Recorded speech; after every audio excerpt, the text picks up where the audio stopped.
Nggak tentu, kadang-kadang saya habis sholat subuh, ya saya ngaji kadang kurang jam 6 berapa saya istirahat, baru saya siap-siap sarapan dan langsung nyari.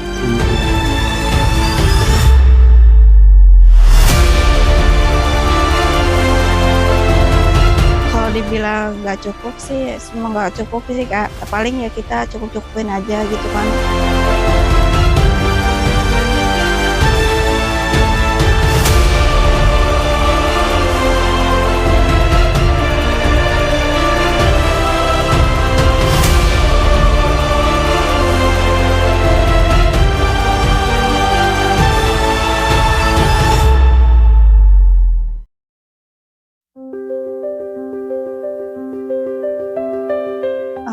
Assalamualaikum warahmatullahi wabarakatuh. Nama saya Masna, saya usia 31 tahun. Saya di sini sebagai pendiri dan sekaligus guru di SPS Mandiri Alikas Jananda. Saya 2007 itu merantau ke sini bersama orang tua gitu. Tapi kalau sekarang saya udah KTP sini sih, KTP Surbatu. Saya mengajar itu dari 2011 mungkin udah mengajar ya, cuma bantu-bantu. Cuma kalau untuk mendirikan sekolah itu saya dari 2017. Silakan, nama saya Pak Kating, pasti Bekasi ya.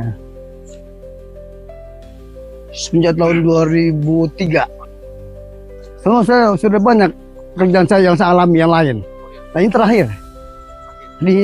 Terakhir di sini saya. Saya waktu di Jakarta dulu waktu tahun 65 di Melinting saya pernah dagang agar es gitu, es mambo. Iya.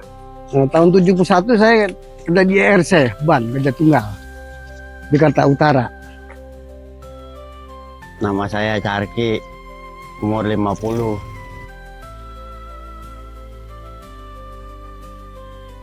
Saya ngerantau dari luar, dari Karawang. Dari 2014, kita dulu ya di kampung, Desa Tanjung Pakis. Ya biasa tani. Karena saya punya tekad ya, karena saya ini orang bodoh, sekolah aja saya nggak lulus dari SD, tinggal di anak saya supaya pengen sekolah tinggi, gitu. Makanya saya hijrah ke daerah sini jadi pemulung.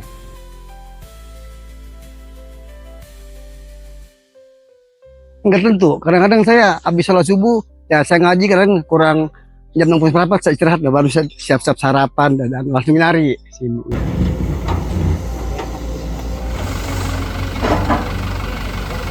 Tergantung yang coachnya saya. Kadang kondisi ya. Dan saya tuh 2 jam sudah ini lama. Pagi 2 jam, sore kadang habis asar berangkat. Ini nggak lama saya.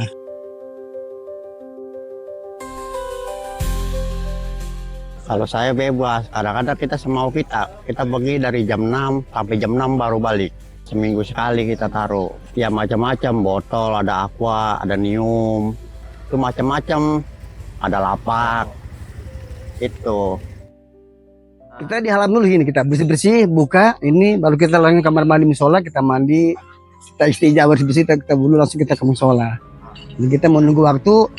Kalau ajan zuhur kurang 10 ya kita 5 menit tuh kita puji-pujian selawatan, ngundang-ngundang jemaah ya gitu ya. Ya inilah aku bodong itu ya gelas gitu ya gitu. Itu kan kalau kita seperti logam dia pisah gitu, disortir langsung. Bisa, jadi nggak, kita kan jualnya di sini disortir, nggak jual kotoran. Kan bosnya nyortil, biasa itu bos nggak nyortil lagi, bisa sortir langsung timbang gitu.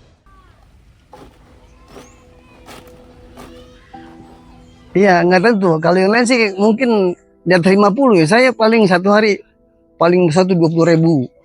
Ya sampai saya kita kondisinya, nah ini ya.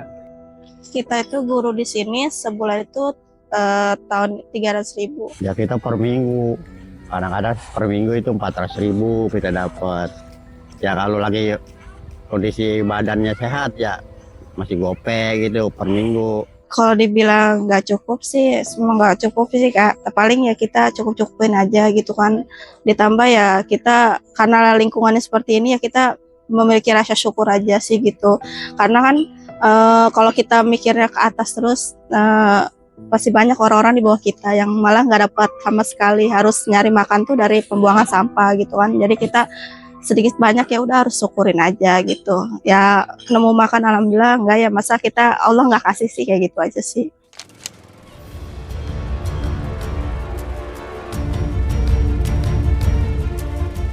Kebakaran juga melanda puluhan lapak pemulung di kawasan tempat pengolahan sampah terpadu atau TPST Bantar Gebang, Kota Bekasi, Jawa Barat. Pemulung di tempat pengelolaan sampah terpadu Bantar Gebang, Kota Bekasi, kerap dihantui risiko cacat fisik akibat terkena alat berat.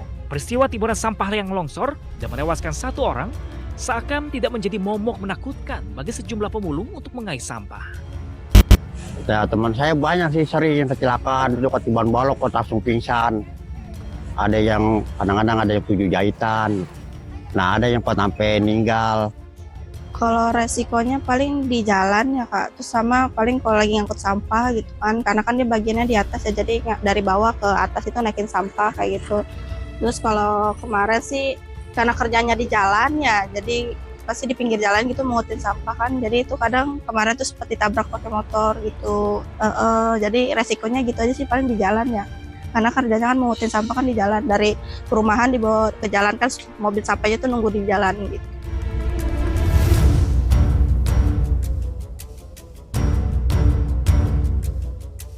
Ada juga teman-teman saya, tapi saya alhamdulillah enggak. Ya kejadian, ya kadang kena alat dia, ada yang kena kayu, ada yang kena paku gitu ya. Ada yang kena sampah longsor.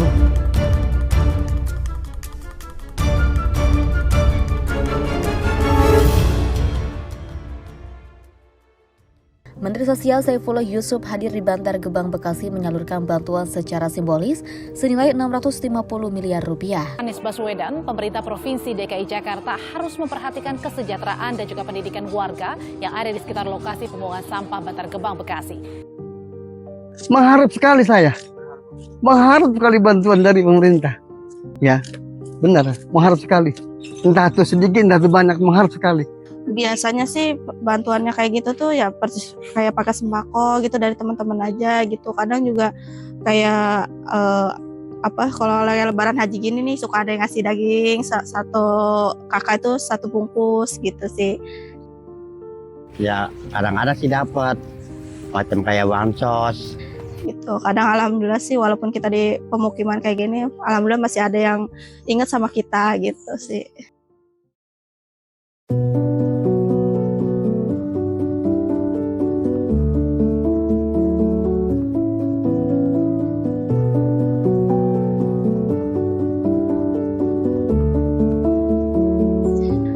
Kalau tantangan kan mungkin karena anak saya belum besar ya gitu, jadi mungkin masih biasa gitu. Mungkin nanti kalau anak saya mungkin udah masuk SD itu kan kebutuhannya beda ya, seperti itu. Kalau untuk makan sih paling ya kadang sekarang ketemu lauk ya besok enggak ya nggak apa-apa pakai sambal aja gitu. Kadang ya pakai seadanya yang di rumah aja gitu. Jadi kita kadang ya nanam aja kayak nanam pare gitu kan, ayah juga nanam pare gitu. Kadang ya dari atas bulog nih kadang suka ada pepaya gitu ya, nyari aja kita gitu. Kadang dari bulog juga suka dapat kulit ayam atau daging ayam gitu, suka Bu nih saya nemu ini dasar daging ayam dari bulog gitu. Sekarang tetangga suka bagi-bagi gitu sih, kadang gitu aja. Jadi kita istilahnya tidak memberatkan suami juga gitu, jadi kita sepintar-pintar kita sebagai istri sih kayak gitu. Kadang ya kalau nggak ada ya kita tahan aja, besok mungkin ada lagi. ya kesulitan saya lah kalau lagi usaha harga, kadang-kadang kita suka ngeluh gitu, barang kok langka gitu. Bagus sih kalau ada pelatihan pekerjaan, kan kita ibaratnya disiplin. Itu kan kita namanya pemulung kan menyangkut resikonya alat berat. Kita sembrono aja bahaya. Itu.